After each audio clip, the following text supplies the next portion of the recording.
24 থেকে ইতিমধ্যে আমরা চলে এসেছি কলকাতার মস্ত ব্যস্ততম রাস্তায় বিধাননগর। আমি বলবো আমার ক্যামেরা পার্সনকে পেছনের দৃশ্যটা একটু দেখাতে। মানুষজন ও যানবাহনের কতটা সমস্যার সম্মুখীন করতে হচ্ছে এই বৃষ্টির ফলে। সোমবার রাত থেকে টানা বৃষ্টির জন্য কলকাতার বিস্তীর্ণ এলাকায় জল জমে গেছে, যার ফলে মানুষজনের অফিস যাত্রায় ও মানুষজন অসুস্থ হয়ে পড়ছে। দাবি কর্পোরেশনের কাছে ইতিমধ্যে যত তাড়াতাড়ি সম্ভব এই জল নিকাশের ব্যবস্থা করা হোক, কারণ দুর্গাপুজোর আগে অনেক প্যান্ডেল ও মানুষের যাতায়াত, মানুষ অসুস্থ হয়ে যাওয়ার কারণে মানুষের এই একটাই দাবি সরকারের কাছে।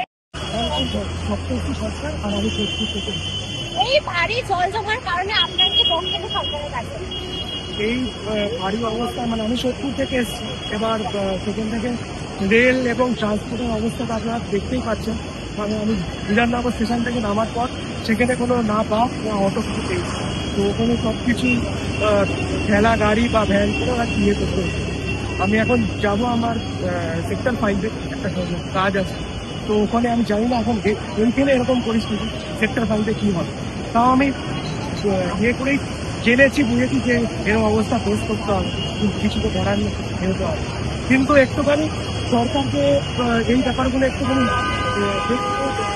উচিত হয়, কেন এগুলো দেখলে একটুখানি তাহলে আমাদের সাধারণ দেশের আমরা নাগরিক পাবলিক ওদের জন্য ভাবলে তাহলে একটুখানি ভালো হয়, এটাই বলতে সরকারকে। আর দেখতে পাচ্ছেন মানুষের কত প্রবলেম হচ্ছে, মানুষের যানবাহন স্টার্ট হচ্ছে না এই জল জমার কারণে।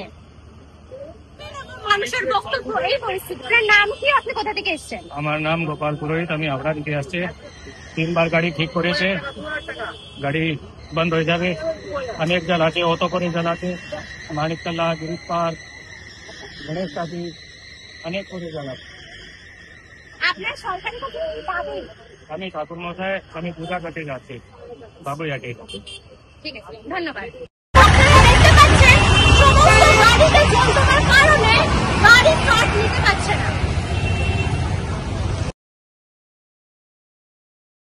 আমরা চলে এসেছি কলকাতার মস্ত ব্যস্ততম রোডে উল্টোডাঙ্গা ভিআইপি। এখানে আমি আমার ক্যামেরা পার্সন পেছনের দৃশ্যটা দেখাতে। এত জ্যাম, মানুষের যাতায়াতের প্রবলেম হচ্ছে, মানুষ অসুস্থ হয়ে পড়ছে। আমি একটু বলবো দেখাতে এখানে এত জল জমার কারণে আপনাদের বক্তব্য কর্পোরেশনের। আমি তো এখানে ছোট থেকেই বড় হয়েছি, 2007-এর পর থেকে এরকম জল উল্টোডাঙ্গা অঞ্চলে আমি দেখি।